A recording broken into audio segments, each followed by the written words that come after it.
Hello, hello. How is everybody doing? Um, it has been a crazy day. I'm telling you, it has been a crazy day. Oh my goodness. Okay. I'm so sorry. I am so ill prepared.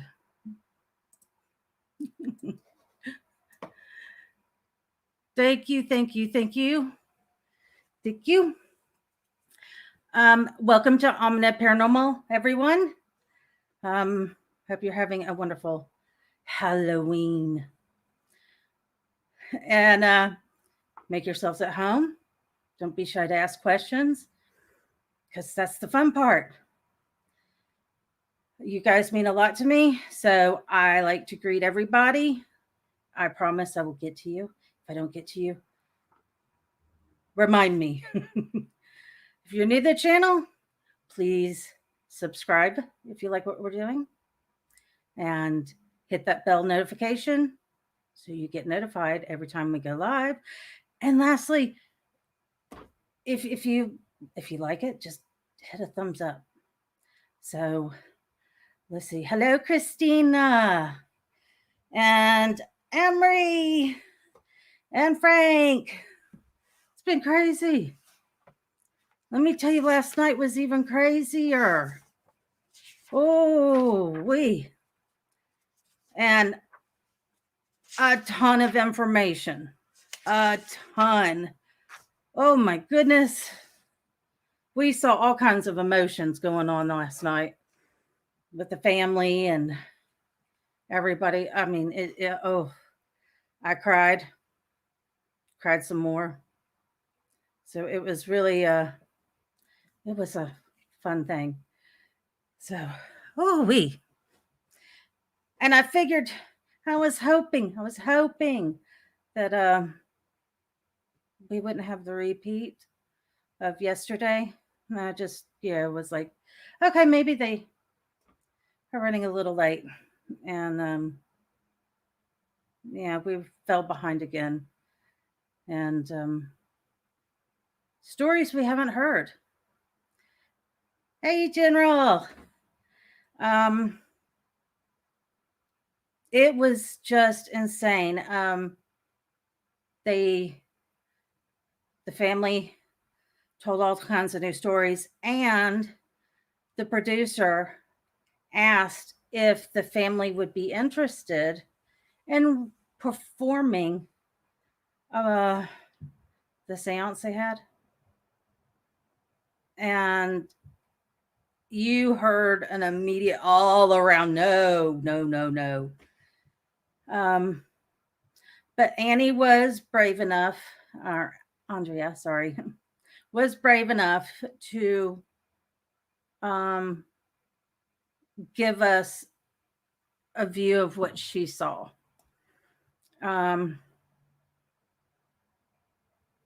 And bless her heart, that is one strong woman. Whew, she broke down. Ken DaCosta was there with Rise Up Paranormal, and he was very supportive for her and grateful for that. So I guess it's time to get started on the juicy stuff.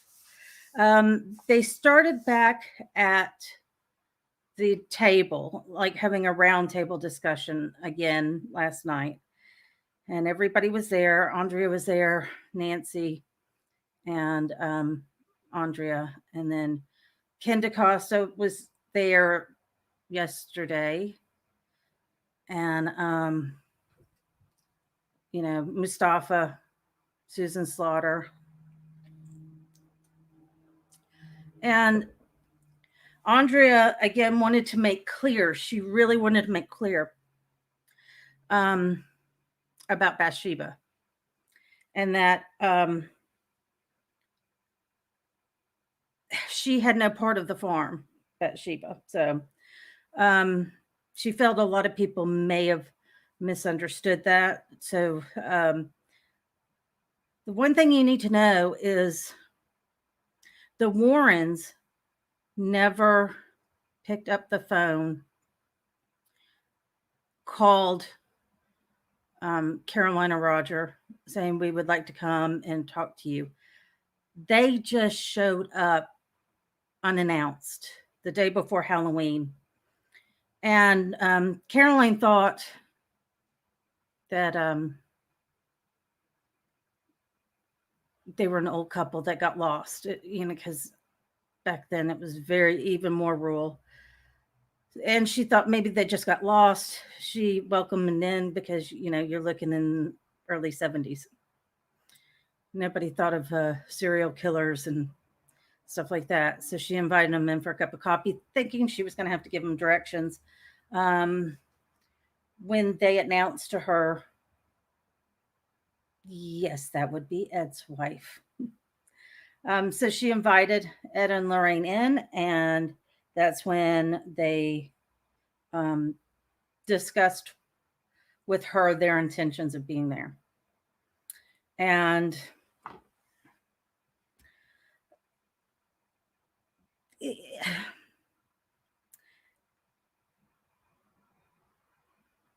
Miss Warren was the one that came up with Bathsheba. And that's one thing you will hear Andrea say, is she did come up with the name Bathsheba. And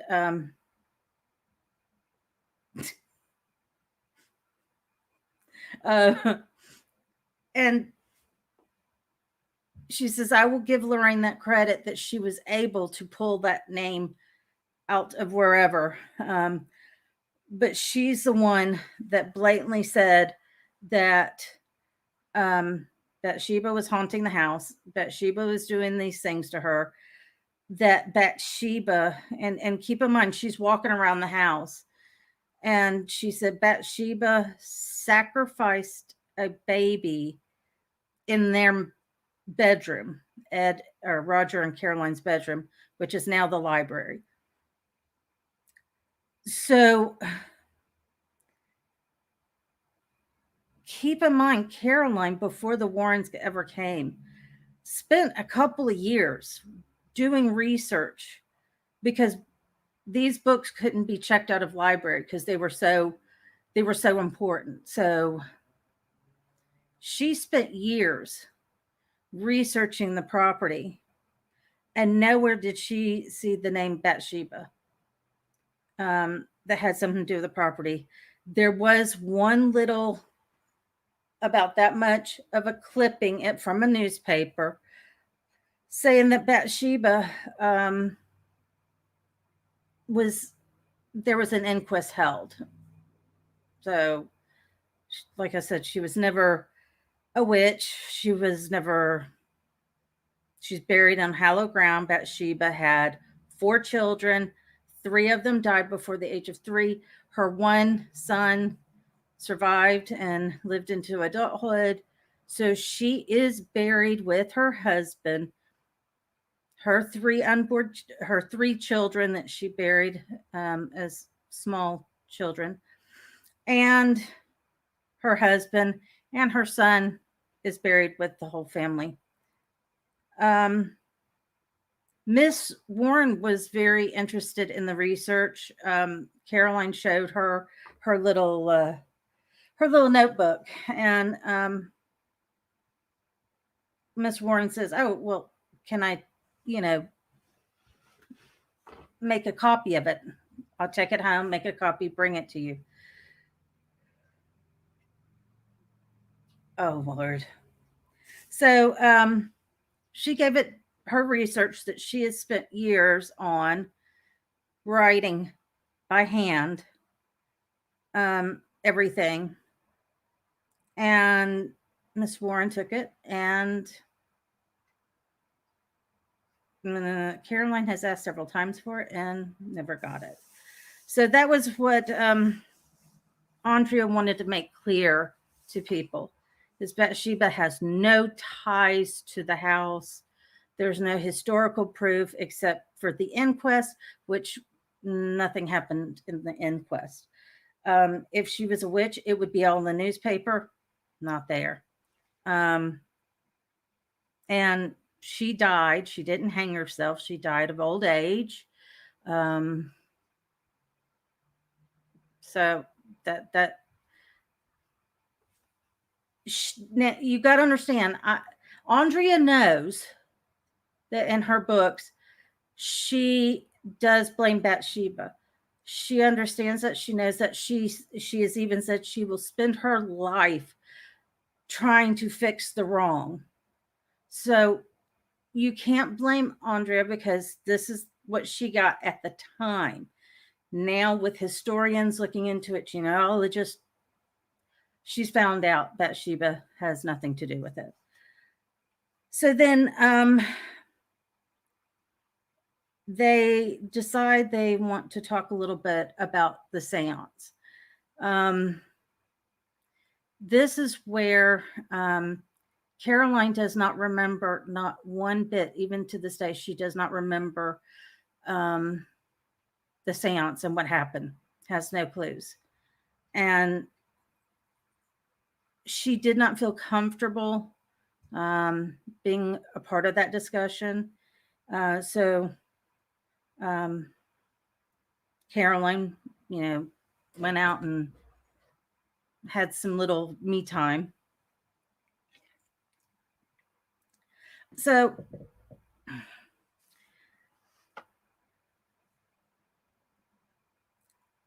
what Andrea wanted to do is Andrea has told the seance story 100 times, and she wanted her sister Cindy to explain what she saw. And this is where only one of the sisters was able to go stay at a friend's. Everybody else was there in the house. So Cindy's recollection is she saw the table lift up where they were doing the seance. She saw her mother contort and heard her mother speak a different language that they didn't even understand.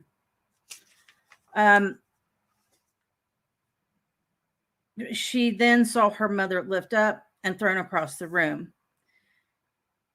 She did see Ed Warren try to stop Roger from going to Caroline. And of course, as any husband would, he turned around and punched Ed Warren in the face, knocking him to the ground. And they're both, Ed Warren's not a small man. So the medium, she says she saw, was passed out on the table or slumped over the table. She saw 2 cameramen that were ordered to go to the basement because what the Warrens did is they set up cameras in the basement. They had an audio guy and another camera guy. I guess a camera guy. I'm very confused by it because it is an emotional thing for them. So when this outburst happened, Lorraine did ordered the cameramen to go downstairs and retrieve the cameras. Cindy does remember them coming back up the stairs from the basement where the cameras were, in tears, crying because they're 2 cameras. And remember, this is the 70s, so these cameras are huge. Were smashed to bits. There was nothing to bring up.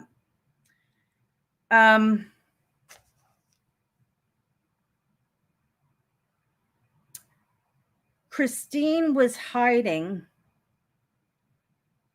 And Andrea got upset because she felt, and this is where it got very emotional.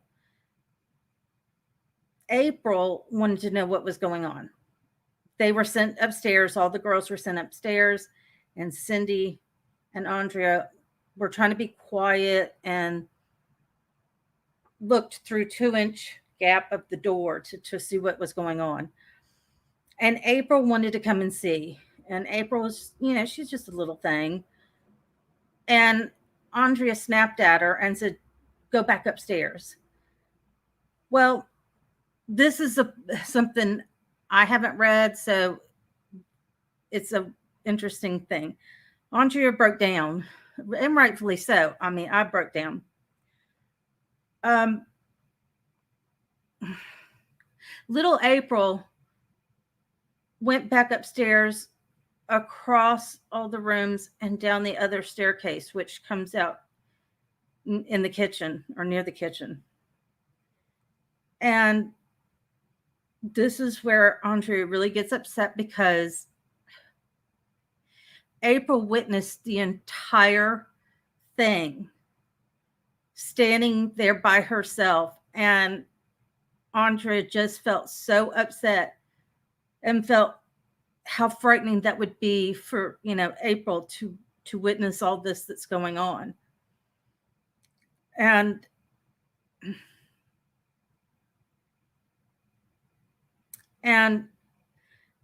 as Andrea, I'm sorry, I'm trying.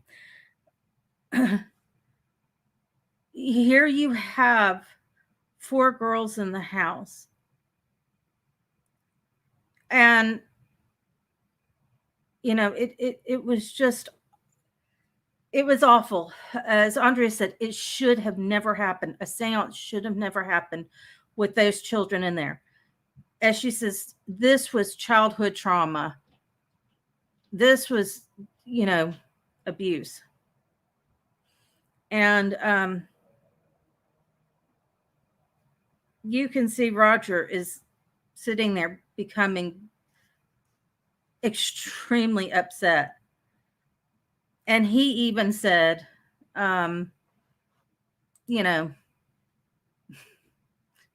he said that it should have never happened. He told them it should have never happened.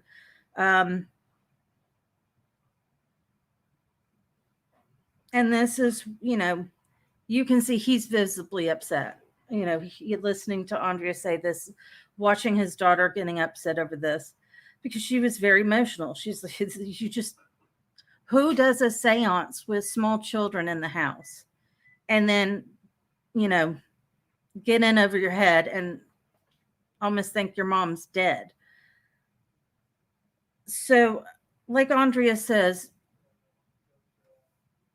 and she was very stern about this, was, I don't care what team you are. I don't care what you do. She says, the one thing you don't do is go into somebody's home where a family is living. And, well, hello.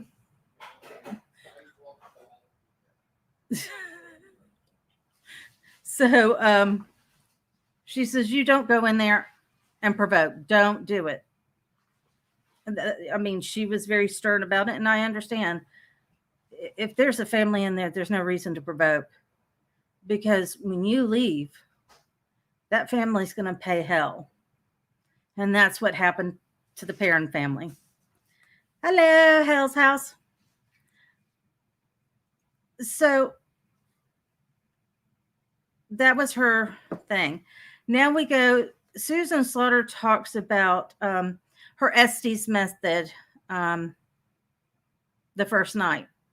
And in her Estes method, they got the name Ed and they got the name Richard over and over again.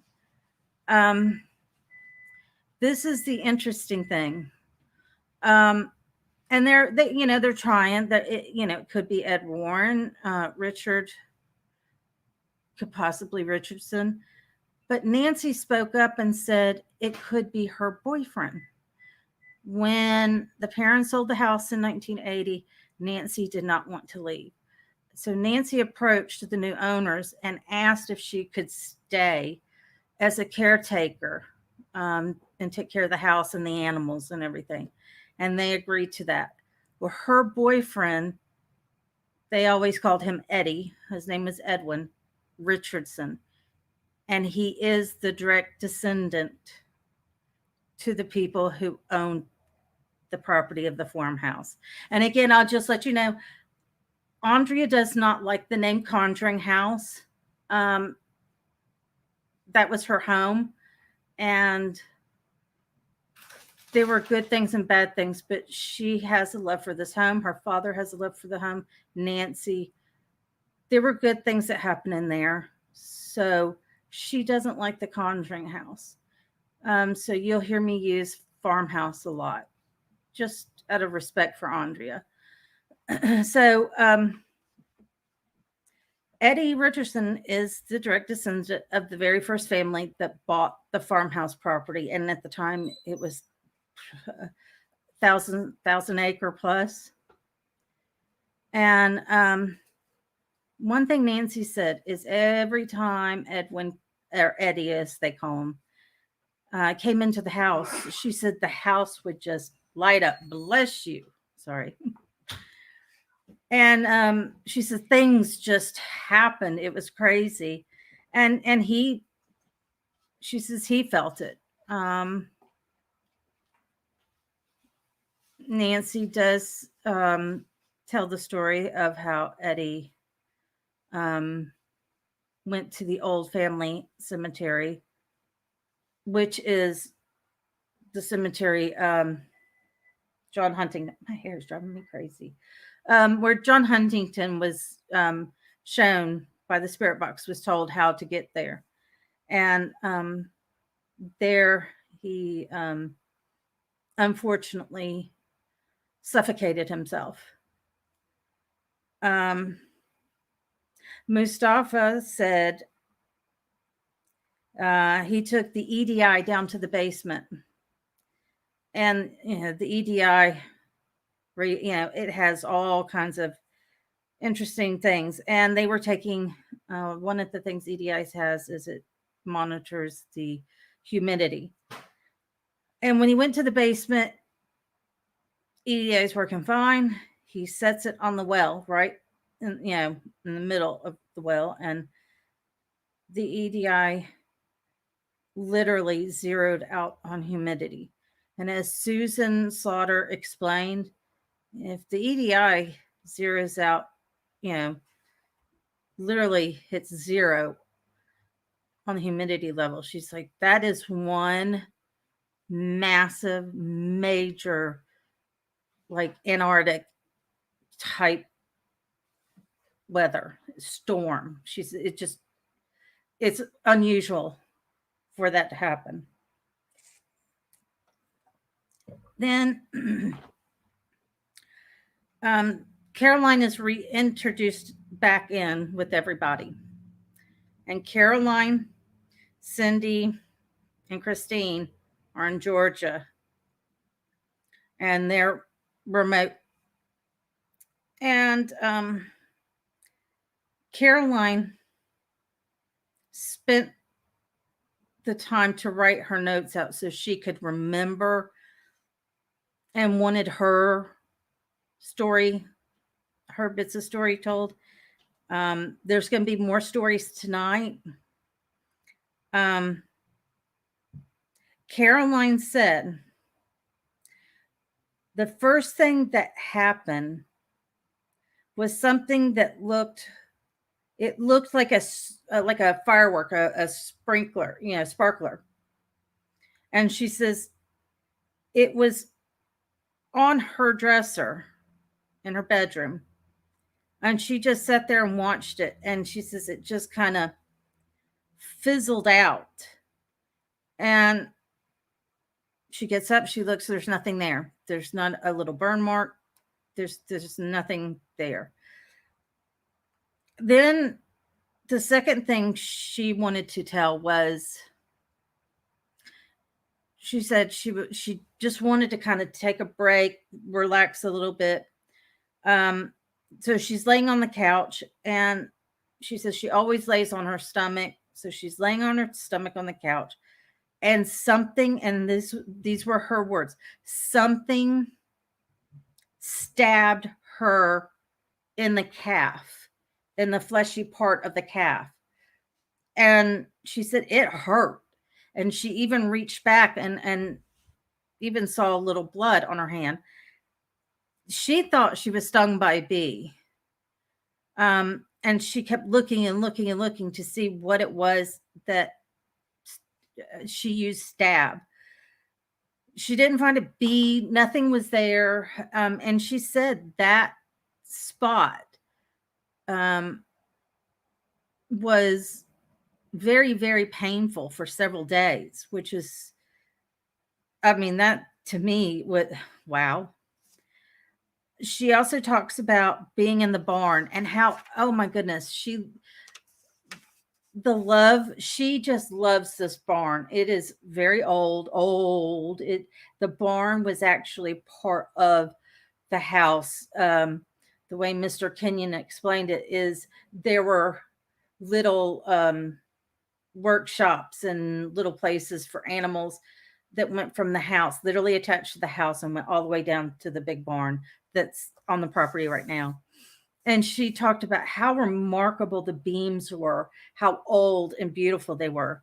And she's just looking around, just getting her fill. And she says they'd only been on the property a couple of days. So she was just kind of exploring. And, you know, she looks up and she hears this whooshing sound, and it's coming closer. And she's thinking it's a barn owl, kind of swooping down on her.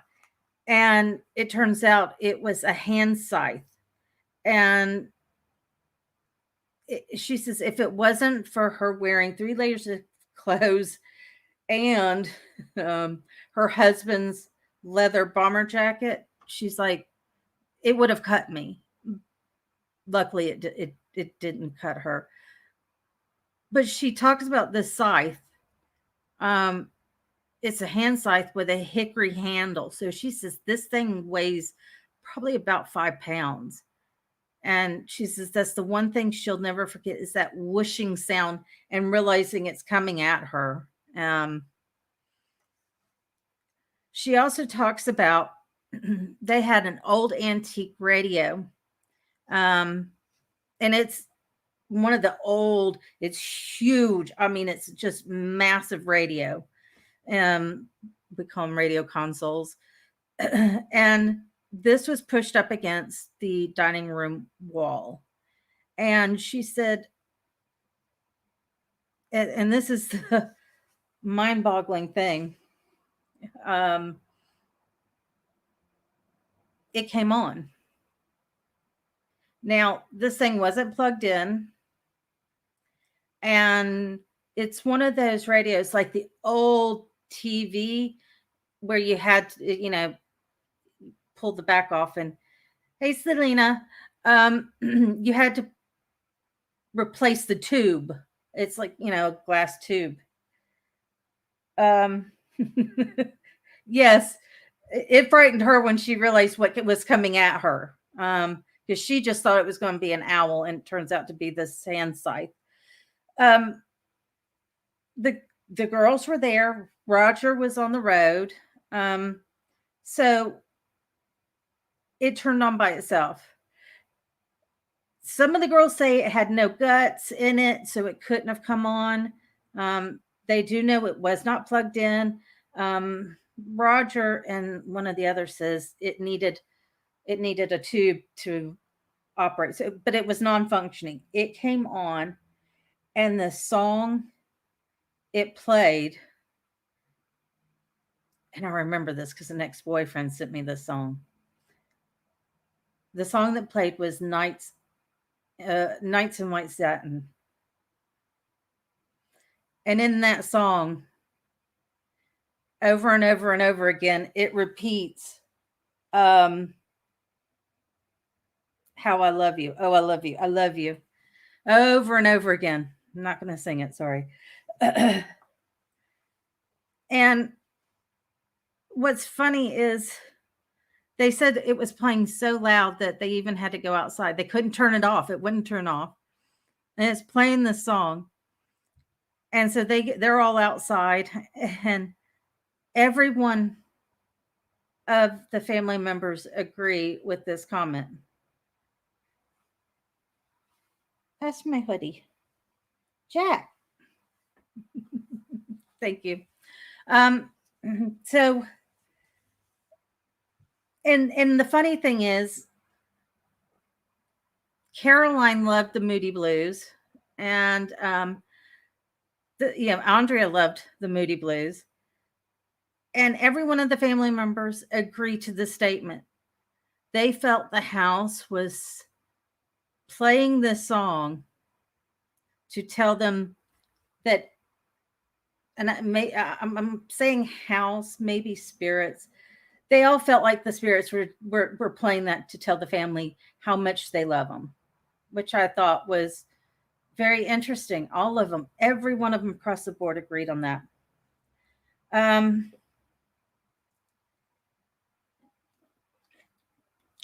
Another interesting thing is Ken. You're going to learn something interesting about the Moody Blues, Selena. So Ken DaCosta is Rise Up Paranormal, and Ken said 11 years ago was the last time he was at the farmhouse, and the homeowner called them and said, do you mind coming to investigate my home? And of course, Ken was like, sure, but what's wrong with it? Oh, some weird things are happening. Now, that homeowner is the one that bought the home from the parents in 1980. She knew the house was haunted when her and her husband bought it. They knew it. They already knew the history of the house. Why she called in Ken to say there's something weird in the house, I don't know. And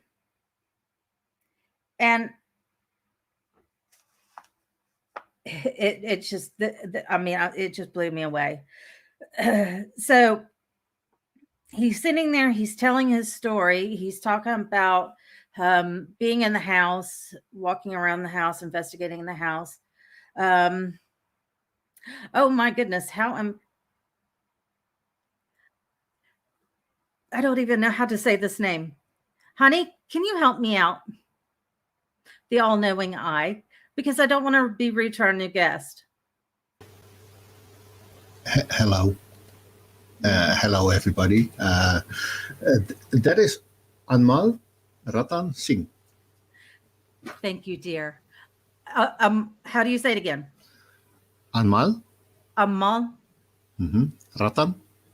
Welcome. Sorry, I apologize. I just want to make sure we got your name said correctly. I'm not good with that. So anyway, Ken was you're most welcome. So Ken's talking about how he was in the farmhouse on his own, and his team was outside. He did go to the middle bedroom. Okay, thank you. So he went to the middle bedroom. He did lay down. He did have something tell him to get out quite loudly in his ear.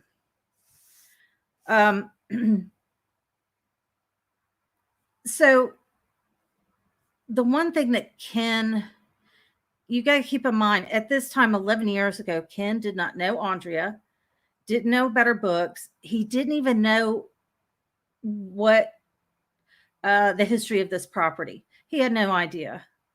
And he ended up meeting Andrea, and he told Andrea he had something he wanted her to listen to. He picked up an EVP at the farmhouse, and they're sharing the story.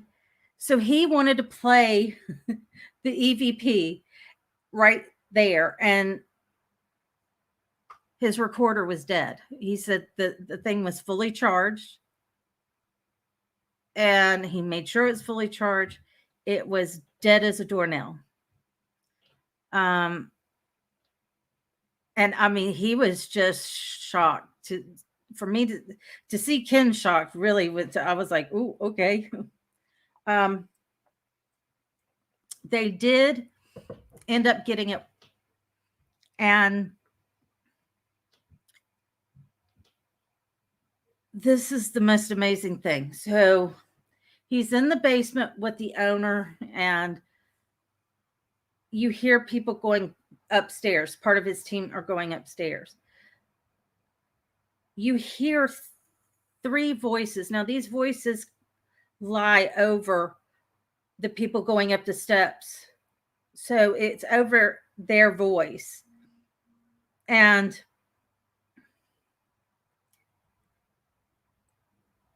even watching on my TV with no headphones, you can hear the 2 voices. But the third one was so clear. And it said, "Hide me." So super clear. I mean, you could hear it. "Hide me." A little child's voice, "Hide me." When Andrea first heard this, she kept listening over and over again. And Andrea said, she kept going, "I know this voice. I know this voice. Where do I know this voice?" And it dawned on her. Now, as all y'all know, April has passed away.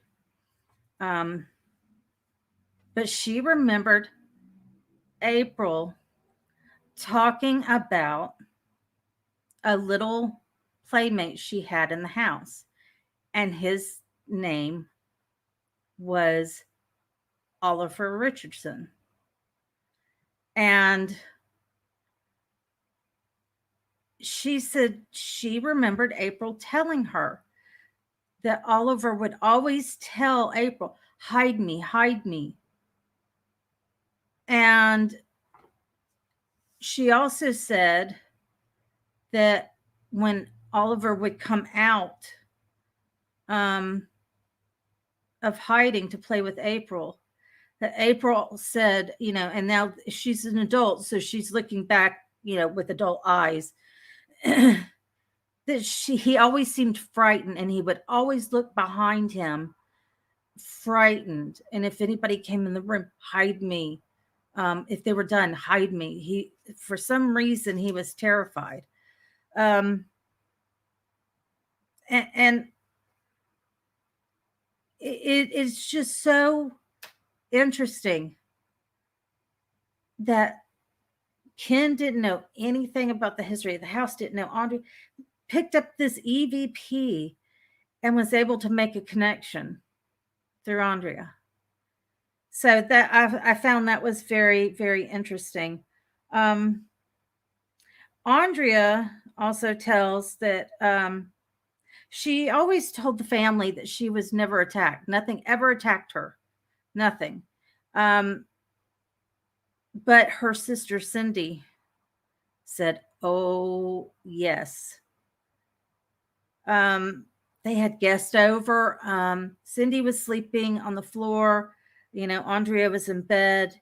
Andrea says, "I never sleep on my back. I am a stomach sleeper. I never, ever sleep on my back."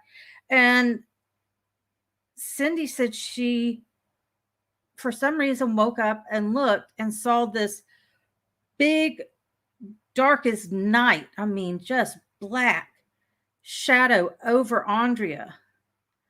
And she says Andrea was on her back. And she says this shadow, this black shadow mist, wasn't shaped of anything, was kind of pulsating. And as it pulsated, it was like it was breathing for Andrea. Andrea was breathing at the same time this mist was pulsating. And she says, "I thought Andrea was dead." Cindy said when she popped up, this big black cloud of whatever you want to call it swooped down on her, grabbed her by the ankle, and yanked her all the way to the stairs and down part of the stairs. Cindy was able to grab hold of a post. But they said, Cindy was quite traumatized over this, as rightfully so. What child wants to be attacked in its house and dragged down the stairs by something you can't explain?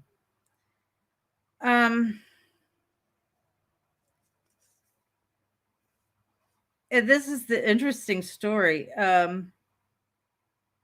Caroline even mentions that she went to April and had asked April many times, "Who are you talking to? I keep hearing you talk to somebody." And it was her friend Oliver Richardson. Let's see, where else?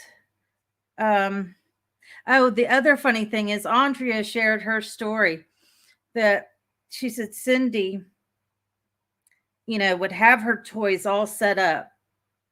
And she had it the way she wanted it on her bedroom floor. And she says they'd be called down for dinner. The whole family ate together at the same time. Nobody went upstairs. And she says every time, she says they'd go back up after dinner and washing up. And all her toys that she set up was took into this little closet next to the chimney. And that's where little Oliver hid. And all her toys would be reset up in the closet. So I thought that was quite funny. And I mean, it was very frustrating. I imagine as a child, looking through a child's eyes, how frustrating that could be. Christine did say, because they were asked if any of the family had seen or heard Oliver, every one of them said no. Only April was the one that played with him and he interacted with her. But Christine did say she always heard a crying child, or she heard a child that's like in distress, mama, mama, mama. But she did say she heard that a lot. And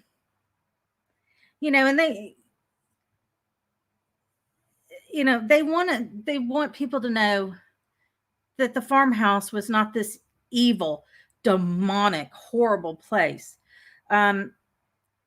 Even Christine shares a wonderful memory about her and her mom knew where the old trash dump was for the farmhouse, and that they went and they had such a good time, her and her mom. Hey, Joe. Thank you. Happy Halloween. Hey, Gina. Welcome. But, Caroline and Christine loved going to the dump and digging through it. And she still says she has all her little collectibles. She said they found little perfume bottles. They found candy dishes. Oh, I'm wearing Jack. Buckles on shoes, buttons, bottles. I mean, she said medicine bottles and regular, soda bottles and all kinds of good stuff. And, that was something they really loved to do, her and her mom.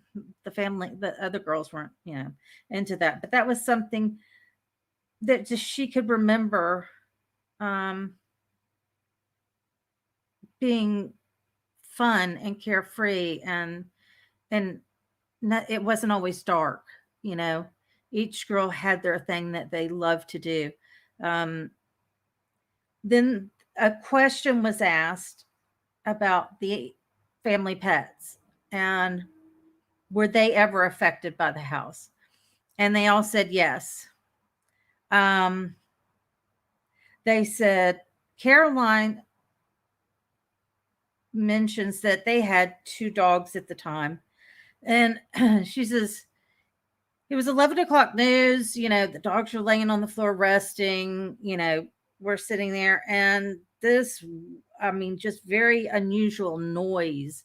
And she couldn't even explain what the noise was. Very weird. And she says it made the dogs literally jump up, run in circles. She says they were really fixed on trying to find this noise. It wasn't in the house. She said the noise came from outside the house. The girls did say, and I think it was Christine, said that they had a dog named Chief that was a Dalmatian, and he refused to go down the hallway where the basement door is. Flat out refused. Hey, Alan, welcome. And and Dalmatians are big dogs. So, the girls talked about how they had to literally carry the dog through the hallway to, otherwise he's stuck in the kitchen. But that basement door, nobody liked that basement door. Nobody.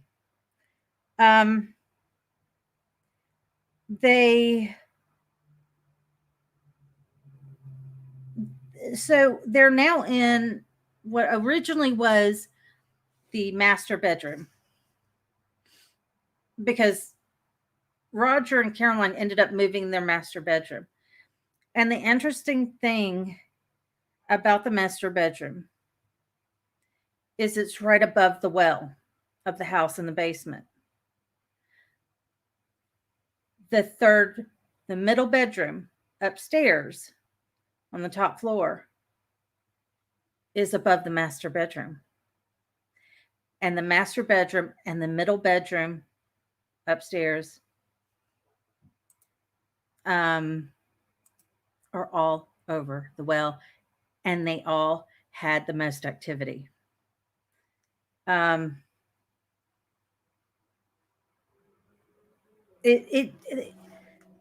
Even Ken was just like, that's really interesting. Happy Halloween. But Ken thought that was interesting. He says, sounds like him and Susan Slaughter and Mustafa, they are all kind of like, well, that's interesting. The well, the master bedroom on the main floor is above the well, and the third bedroom is above the well. So it's kind of like they were trying to discuss different reasonings, and they did say maybe there's a vortex that comes from the well and goes all the way up. I've always thought the well had something to do with what goes on in the house. Andrea and the girls believe the well affects what is now the library, but it was Roger and Caroline's master bedroom and the middle room. They do feel there's a connection with those two rooms and the well in the basement. The other interesting thing that they discussed, which I thought was just really freaky, is the family discussed seeing blue lights. And these blue lights would come down the chimney and then make a 90-degree turn into the room. And they said these blue lights, for instance, they had a guest over. They were sitting on the couch, and one of these blue lights came down, 90-degree turn straight into her lap stomach area. And then another one came down and went to the same area. And she ended up later dying of cancer, stomach cancer. And they said they saw this probably about 7 or 8 times, where these blue lights would come down and land on people. They remember it. One went to a person's chest and ended up having lung cancer. And they said 7 or 8 people, they all died of cancer, and they were all touched by this blue light. I mean, Andrea does say that that she has seen UFOs many, many times at the farmhouse. So this is where, and this is going to get really heavy and emotional. This is where now Jay has asked Andrea what she thought about them recreating the seance. The entire family was, no, absolutely not. Roger pipes up and even says, do I need to punch another person in the face?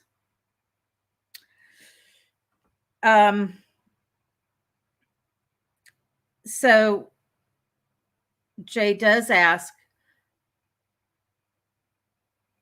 Andrea if she could not recreate it, but explain where everybody was, which Andrea said she would do.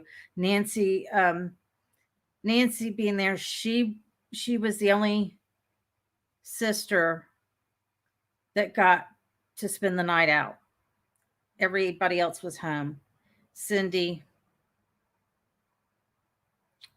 April, and Christine and Andrea were all there.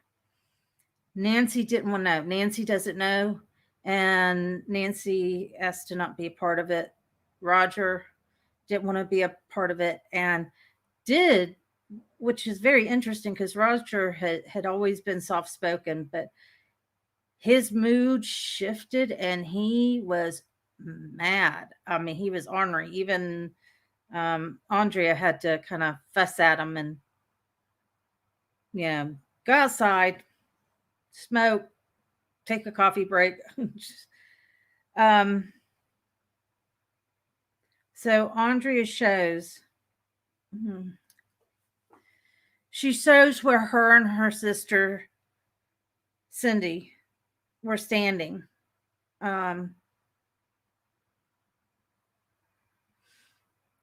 She said where they called the seance room was their dining room. And in the dining room, she said they had a very heavy oval big table. I mean, there's 7 of them. So she says the table had to be, accommodating. So you can imagine 7 people. That's quite a big table. But she said this was a big, heavy wood table. And the interesting thing was they had just sat down for dinner. Roger had just come home from being on the road, and they just sit down to eat dinner. The phone rings. Caroline goes to answer it, and it's the Warrens, and the Warrens say they want to come for a visit. That's it. Nothing else. And Caroline says, yeah, sure. We're eating dinner right now. And they're like, okay, not a problem. It'll get us a little bit before we get there. So she sits down. She tells Roger, the Warrens are coming. And Roger was not happy. He had just gotten home. He wanted, you're right, Ellen. It was not the best idea. So Roger's complaining. Roger's like, I just got home from the road. I want to eat my meal. I want to watch the Red Sox game. I don't want to deal with this nonsense. She says, well, I can't call them back. They've already left. They get done with dinner. They wash up. By that time, the Warrens pull up. They pull up in a big van and another car, a big car, and people are piling out of both vehicles. Nothing was told to Caroline. what's going to happen. And they're seeing this, and Roger was, he was adamant. He did not want them there. He didn't believe in this, mumbo jumbo. And so out comes a priest, a medium, 2 camera guys, an audio guy, and Ed and Lorraine. So this was a shock to everybody.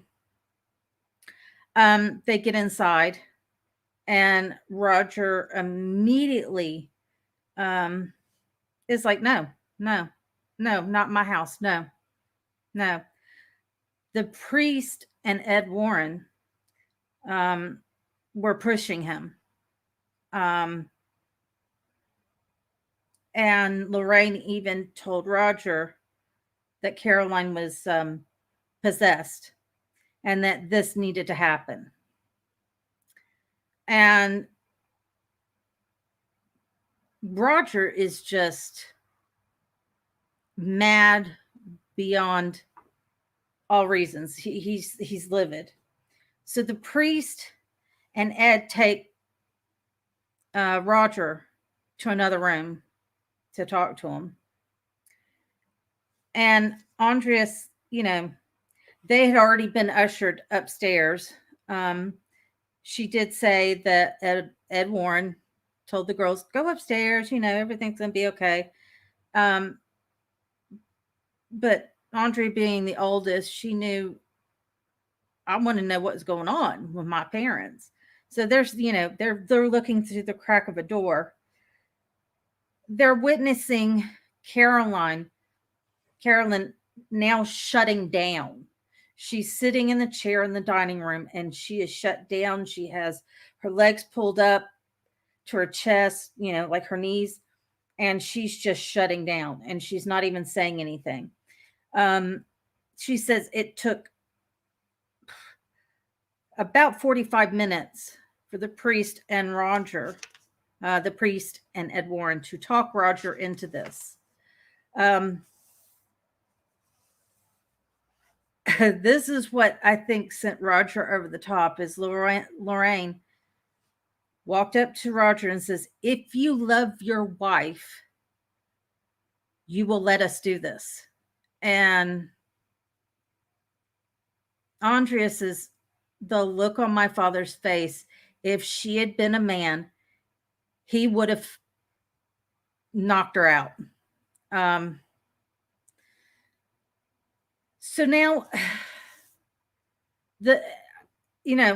everybody's arguing, and they're trying to get Roger. The energy is building and building and building, because Roger is he's fighting. He is trying to stand his ground, but he's being bombarded by Lorraine. He's being bombarded by Ed. The priest is bombarding him. They said the medium is setting up the table. Camera guys were sent to the basement to set up the cameras to film. Hey, Pedro. There's the audio guy. He's working on everything.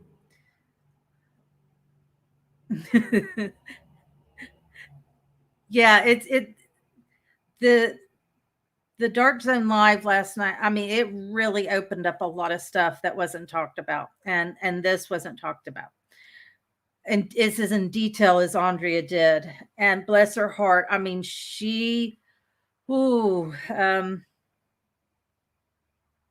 she did her best to hold it together. So she says the medium is setting up the table. People are lighting candles, setting the mood. They're turning out the light. The medium is sprinkling stuff from a black pouch. Then the medium and Lorraine have to physically pick up Carolyn by each arm and bring her to the table and sit her down. She's gone. She's not even talking. They said it was just like a blank. She wasn't there.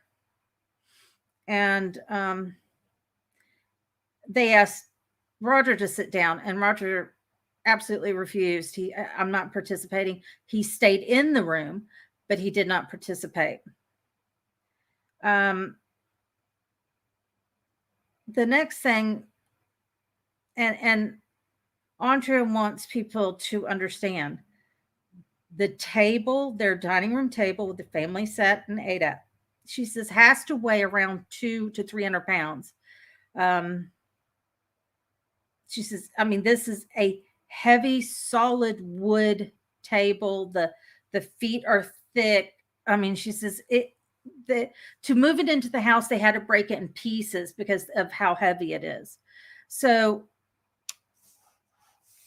everybody's around the table, and the medium, and this is Andrea's description. The medium starts conjuring spirits.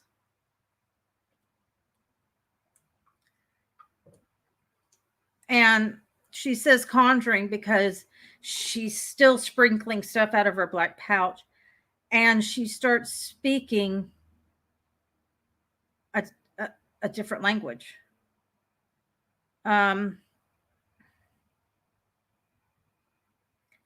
This is where Andrea says the minute this started happening, and she's like, keep in mind, this all happened just like that. So the medium literally slams open the door to the spirit world and says, come on in. And the table began to lift off the ground. She says a good 3 to 4 inches. This 200 to 300 pound table is levitating.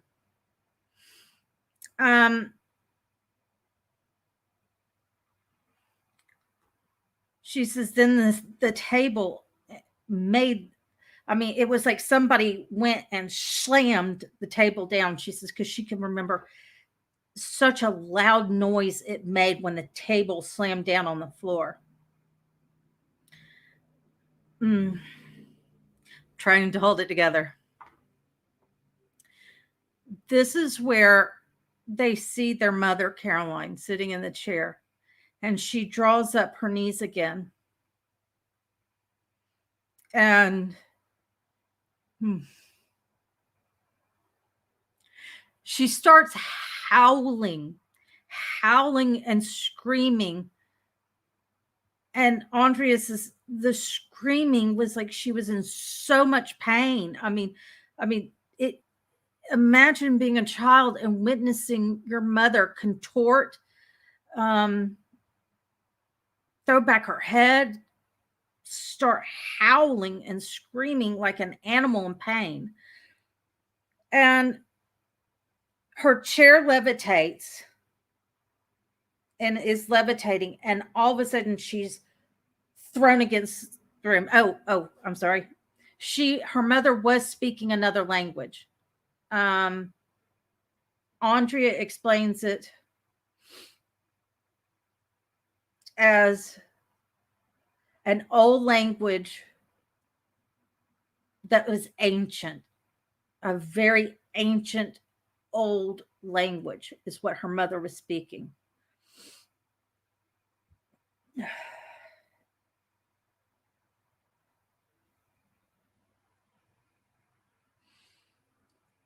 The chair levitates, and Caroline is physically thrown across the room. The chair slams down. She's thrown across the room. And Andrea said the sound her head made when it hit that floor, she says, was the most awful thing you would ever want to hear.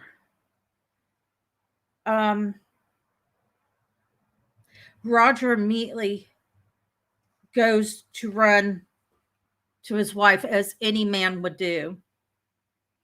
And Ed tried to grab him and tell him And this is what he told Roger.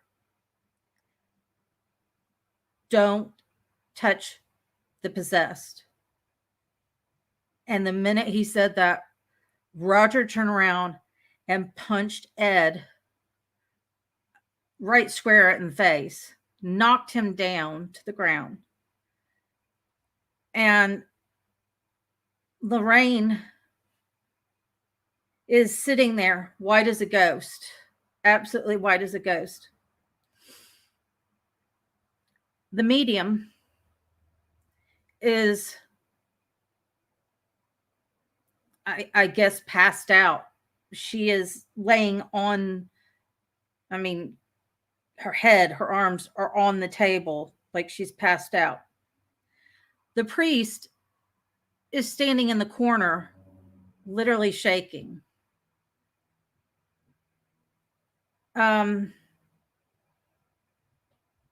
The minute Ed gets punched, he stands up. It's okay. It's okay. It's okay. It's okay. He goes to the bathroom to try and clean up the blood. And Lorraine snaps and starts telling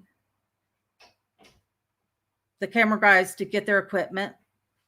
All hell has broken loose.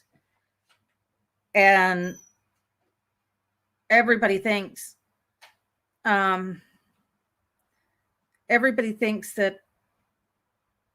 Caroline's dead on the floor. She hasn't moved. Roger is keeping an eye on her, but he is telling all these people very bluntly to get the hell out of his house now. So Lorraine orders the camera guys to go down to get the camera. They come running up the steps. No, I'm good. Thank you. The camera guys come up crying in tears. Their cameras have been smashed. There's nothing for them to carry back up. It has been smashed. The stands the cameras were on, the cameras in pieces. Even Andrea can remember that.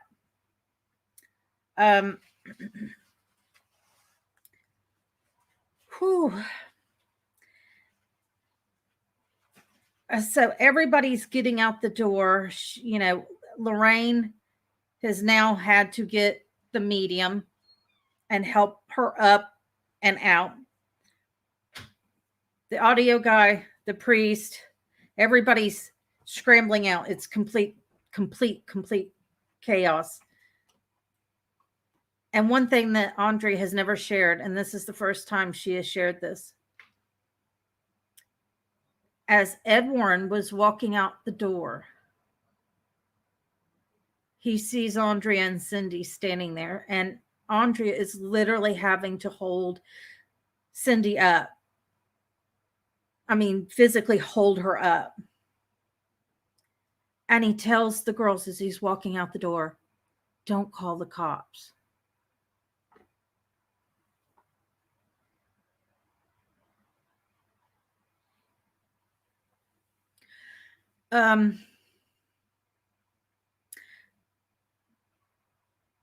Yes, you are right, Alan. You are right, Selena. I think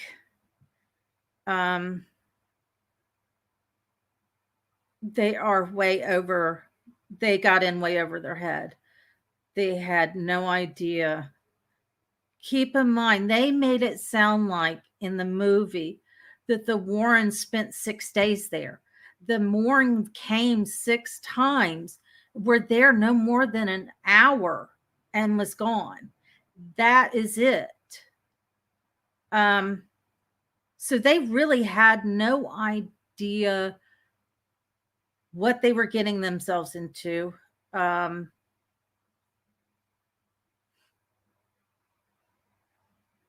As everybody's running out the door, Roger's picking up his wife, and he is telling everybody, get the hell out of my house and never show your face ever. This is All this happened the day before Halloween. And the interesting thing is, the Warrens did come back. They made sure that Roger wasn't around. They knocked on the kitchen door, not the front door. And Caroline did open the door. Again, this is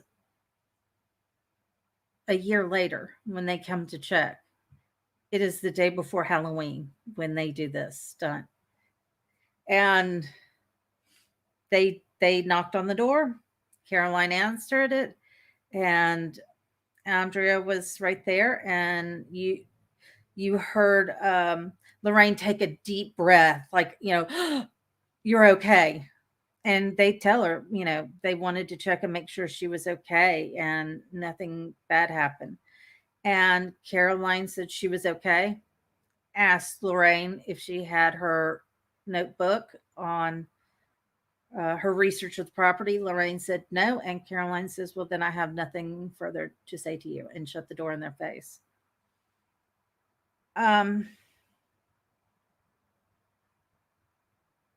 The interesting part of Andrea telling this story is you have Susan Slaughter and you have Ken DeCosta, standing there listening to it. Ken was shocked because a priest was at a seance. He really had questions about that. Why was there a priest?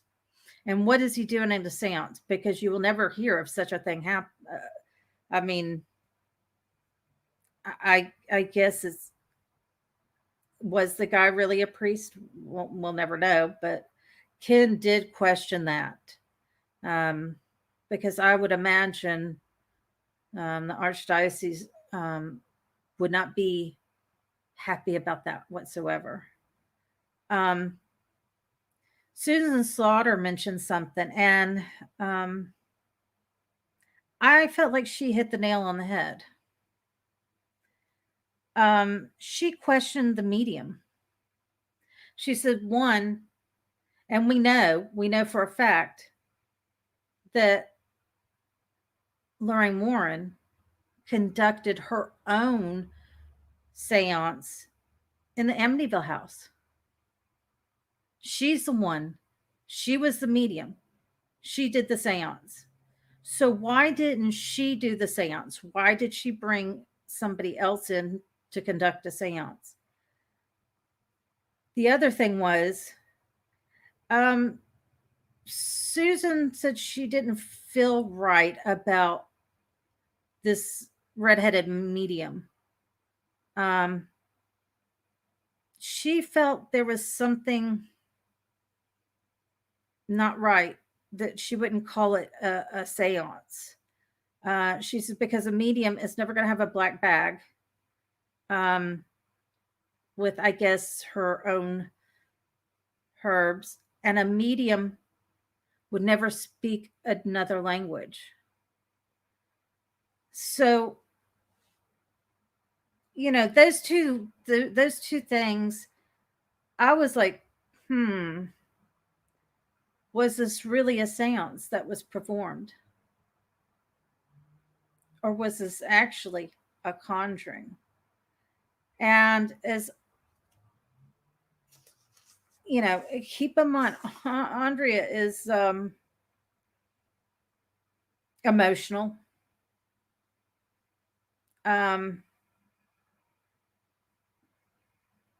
Because Ed and Lorraine Warren knew the children were in the house.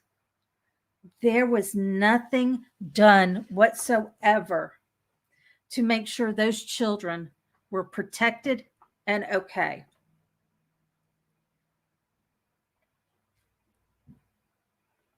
And that was one thing that Andre has issues with.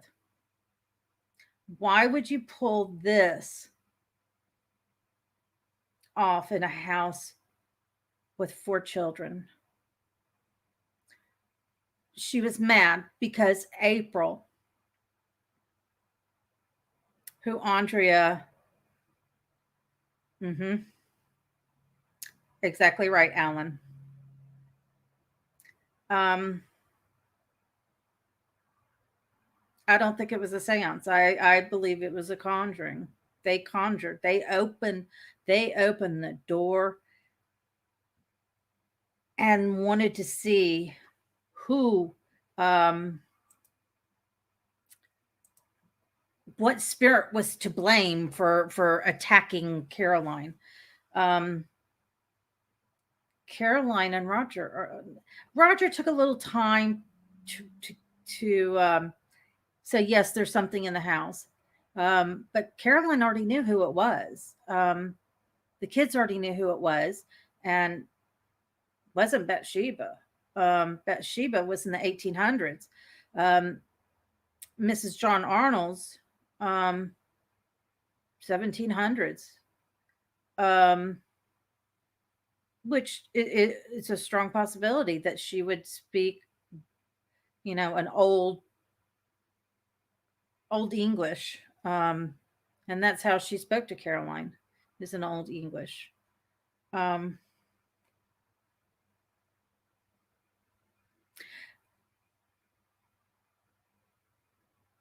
the funny thing is, we don't know if anything ever got documented. The cameras were smashed, so we know the cameras didn't work. We don't know about the audio. The Warrens have never mentioned anything about the audio.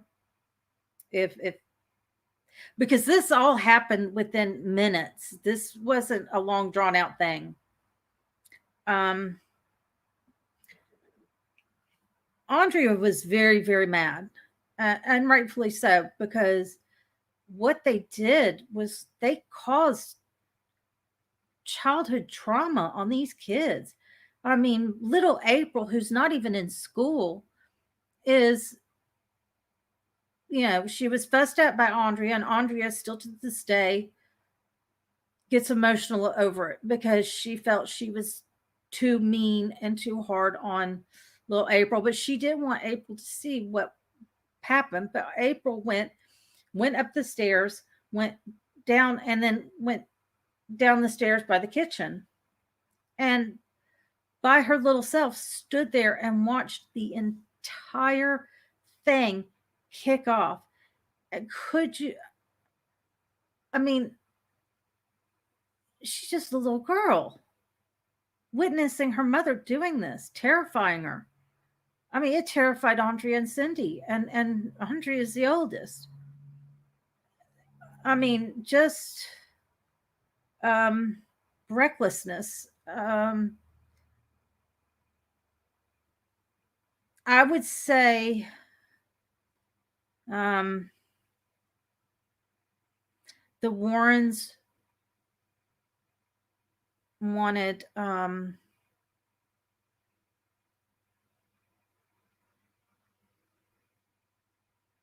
right, Alan. Bathsheba had nothing to do with it.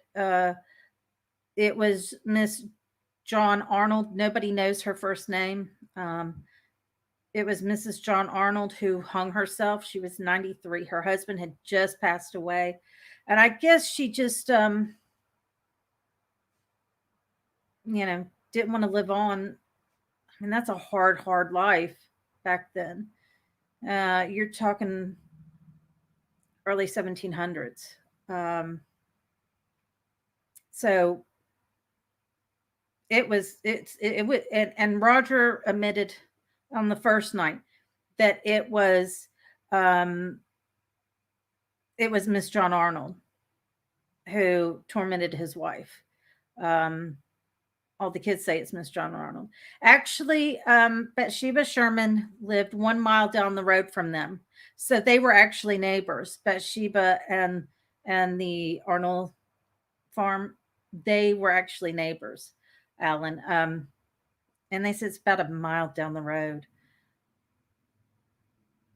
And Bathsheba died of old age.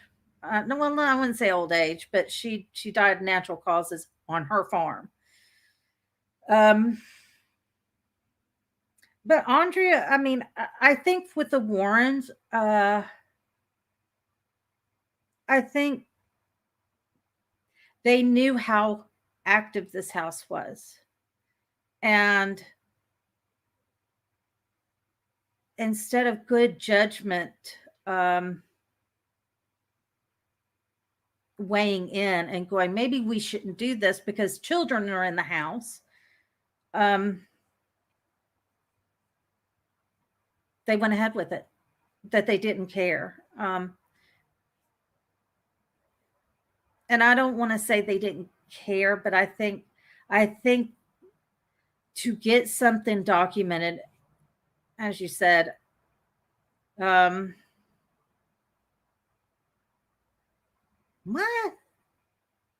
What are you? Stop it. Oh my dear Lord. Um, I just think they're I think the Warrens were very, I think they just misjudged. I don't think they realized what they were doing. I don't think it was a seance. I believe it was a conjuring. I mean, hearing Susan and Ken talk, you know, inexperienced. Yeah. There's just so many questions. I mean, the priest, why is the priest there? The priest is in the corner shaking as all this is going on. The medium, I don't think she was a medium.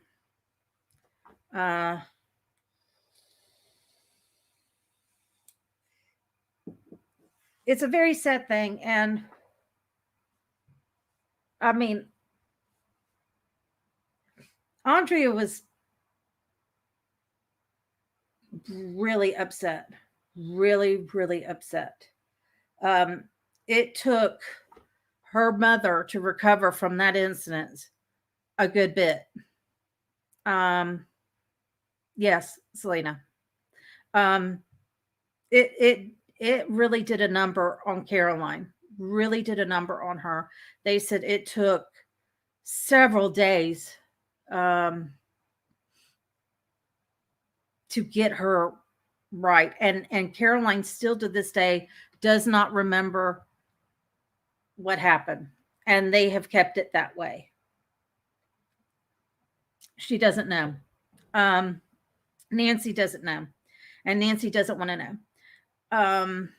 Christine said the whole entire time, for some reason, she knew something was going to happen, something bad, and Christine said she went to her safe place.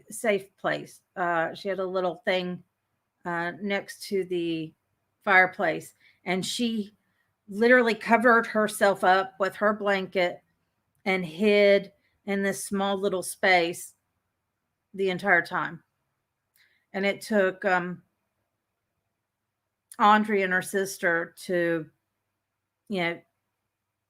Roger was taking care of Caroline. Andrea was getting April and making sure Christine was okay. Not a medium. I have my opinions on what she was. Lorraine was supposed to be the control, and she could. Mm-hmm. Exactly. As Andrea had explained it, they wanted to know who was the culprit of attacking Caroline. And they opened that door, and the spirit world let them have it.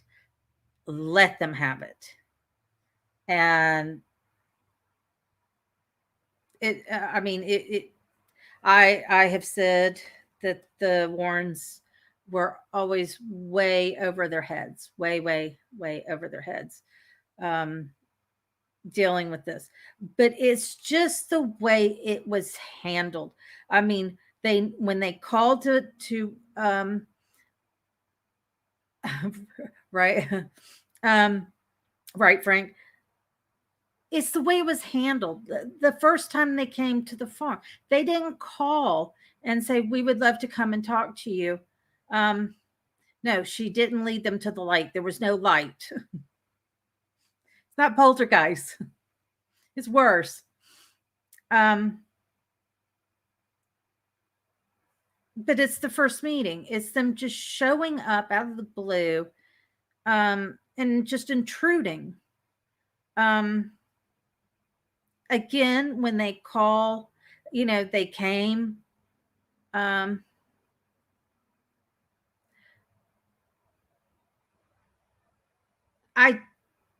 I don't think so. I don't think it was never closed. I don't think anybody.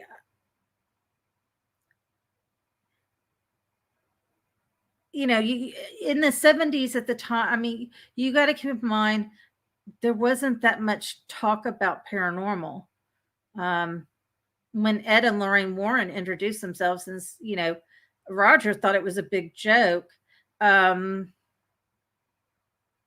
rest of the family experienced it, but nobody knew about ghost hunters, ghost investigators, paranormal. So I know the Perrin family didn't. The lady who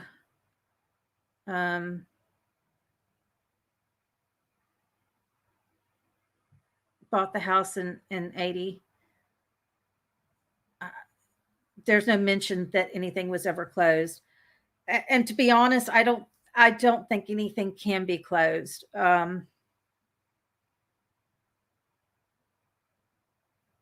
But I also say I don't think there's anything demonic of the place. Andrea will tell you, Roger will tell you, all these people, Corey and Jen have said nothing is demonic in here.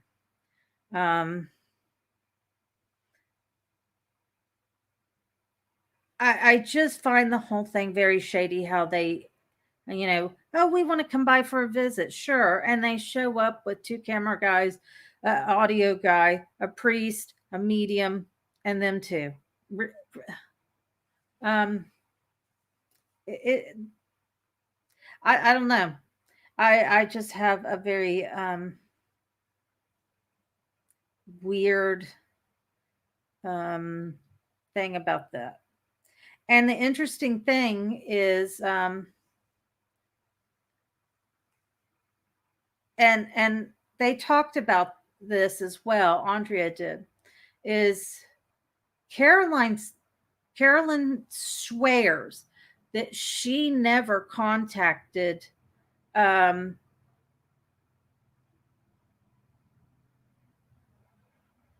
Keith and Carl Johnson. She swears she never called them. I think it was Keith that took the phone call, swears she called him. Andrea says, I believe both of them. She says, I think there was enough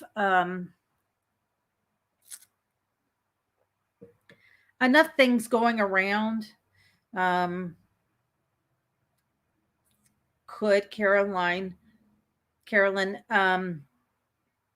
have called and not known it? Had something taken over her and she made the phone call to Keith and Carl? Andrea believes so. So she doesn't think either one's lying. She says, I think they're both telling the truth. They visited, and the interesting thing, Nancy really took a liking to Keith. And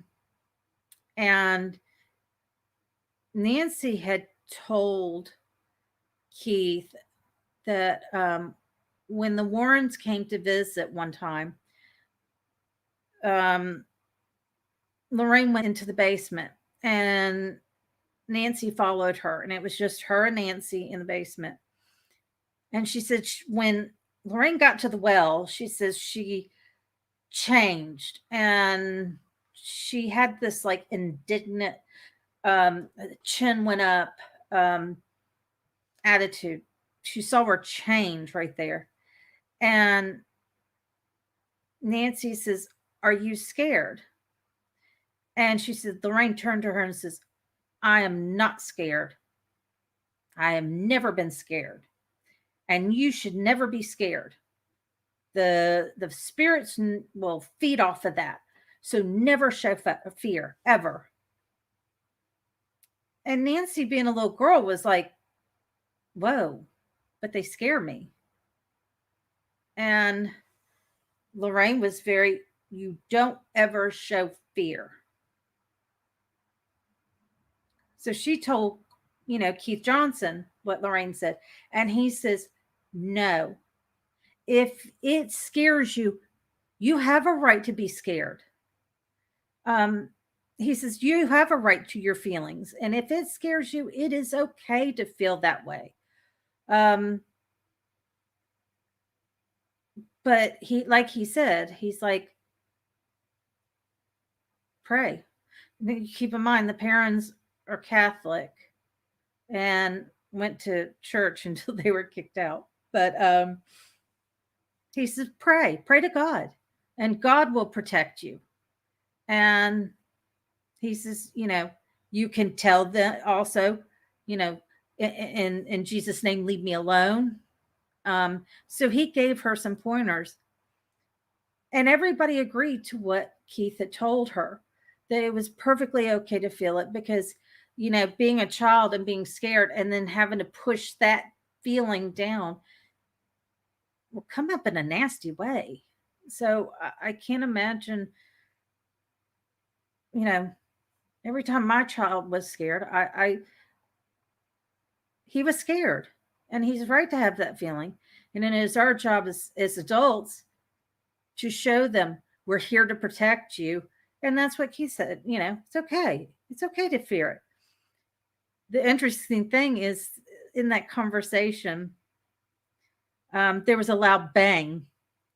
And Nancy says she can remember Keith standing up and going, okay, I think it's time to go downstairs. And she wanted Keith to carry her. And she said the minute, he got her up on, and carried her, something slapped her in the face, and slapped her hard. She says hard enough to make her face turn. And she says, it's not that it hurt. She says, it embarrassed me.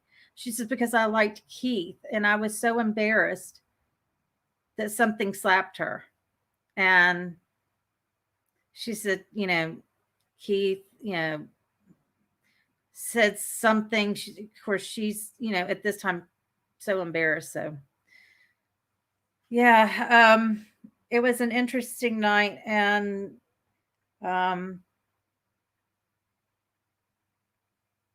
right at the end of everything, Andrea was emotional, and she did call out a certain team. She didn't name the team, but she did call out a team that she was not happy with, that she was very, very upset with. And she did, she did say,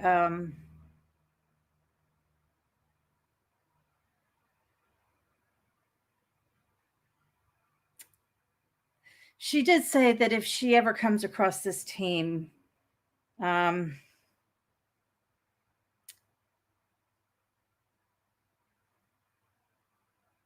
don't know if she's going to be able to contain herself. Let's just put it that way. She was very, very upset with a certain team, which was kind of shocking to me. She felt like they mocked her, made fun of what her mother went through during this quote unquote seance. So I think right there is when the producer was like, "Oh, we got to shut it down. We got to shut it down." I think they were a little too worried that her temper was going to get the best of her. And let me just tell you, I've never seen that woman that mad. And she is such a kind and loving woman. Um, I mean, she just exudes light and love. For her to be that angry, and like I said, I've never seen her that angry. Oh, she was pissed. And as she says, woe to the team that crosses me. So I have a feeling she ain't going to forget what happened. And that's where it ended. And, you know, everybody came back in, and, you know, it was dinner time, and they were having Italian. And unfortunately, they were running so late behind. Well, I wouldn't say late, but it was kind of the same amount. Everything, when you're talking to the family, I won't name, I won't say it. She did explain what was done. I'm not going to, no, I'm not going to say it.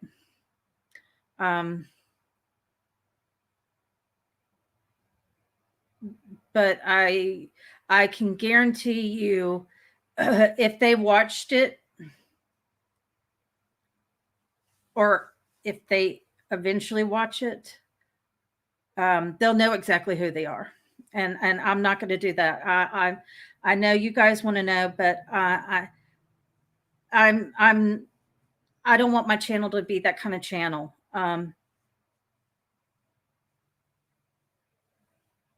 Thank you, Alan. I just, I want everybody to feel comfortable here, and I want people to be comfortable with me interviewing them. And calling out a team is not going to do that. And I don't want to make anybody uncomfortable. But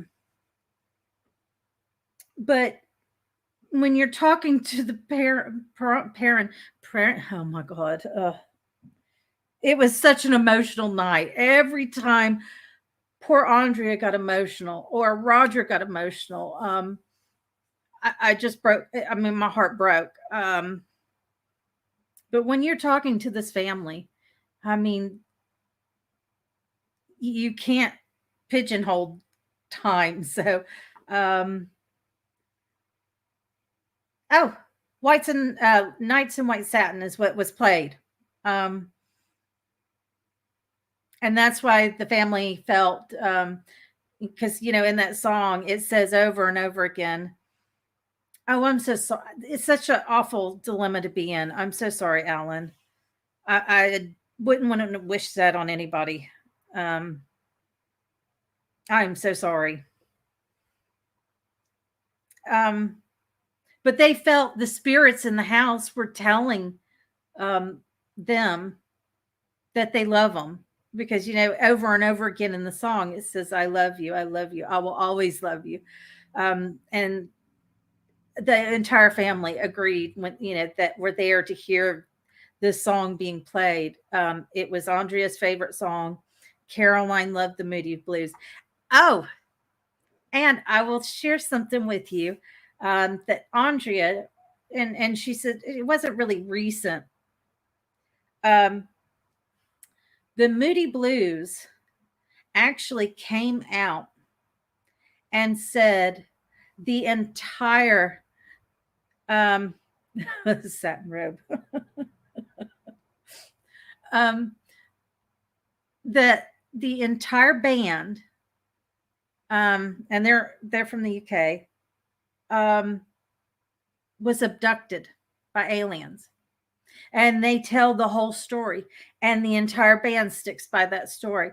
And that's why that song, Nights of, I should remember it, because an ex-boyfriend sent me the song. I guess he wanted to tell me how much he loved me. Nights in White Satin. they both loved the song, the band, but they said that song came from their abduction. All of them, and still to this day, they're older, much older men, and still the band to this day holds true to that, the story. They were abducted by aliens, the entire band, and all the songs, that they wrote was from their abduction, which I find very wild, very, very wild. Because as I said, Andrea has had numerous interactions with UFOs on the farmhouse, and still to this day has interactions with um, aliens and crafts. Her dad, actually, just recently, her dad saw one, a big one, in their backyard. Um, so they get the whole alien thing. It's hard for me because I've never I've never ever I don't know. I know it's an article in a magazine that interviewed the band, and the band tells the whole story. Um, but he said the majority of their songs are written because of the abduction, and um, and that their music, they do say that their music is what brought the aliens and to them and I hate saying abduction because that's such a bad. It sounds like, but the aliens did tell them that it was their music that you know brought them together instead of brought them together. So I thought that was very, very interesting. She didn't say what article, but I'm pretty sure it wouldn't be hard to find. Right. There you go. Thank you, Al. I visited them. That sounds so much better than no, they did not. Let's not talk about that. Um, but yeah, that was a very alien groupies. Yes. So we know the aliens love the Moody Blues. I wonder how many other bands are out there that they liked and um, kind of visited, and they're too scared. But the Moody Blues admit it and still admit it. So I thought that was very interesting. So that was it. That was the whole emotional roller coaster. I was absolutely wiped out. Um, it took a very long time for them to end up. They were supposed to come back and investigate with Ken and Mustafa and Susan Slaughter. I passed out, and I think that was around 11 o'clock. And I know it was running because I never turned it off. Um, yeah, when they said that song, though, I was like, oh, an ex boyfriend sent me that song. And I had the tape for the longest time. And I'm like, oh, why that song? I mean, I couldn't understand. But thank you so much. I love sharing all these wonderful things because I knew Andrea and the family would tell stories that aren't in the book, some stories that she never shared at Paracons. And so we have tonight, the last night. So I think Roger left. So I know it's going to be, and I don't know if Nancy's going to be there. But Andrea is going to be there tonight. It's going to be interesting. Can't wait to see the last night what happens. But I'm looking forward to it. And then tomorrow I will share more. Thank you. Thank you so much, everybody. Y'all have been wonderful. I hope to see y'all tomorrow. Fingers crossed. And I appreciate every one of y'all. Thank you for coming. Thank you for asking questions. You guys are wonderful. And happy Halloween.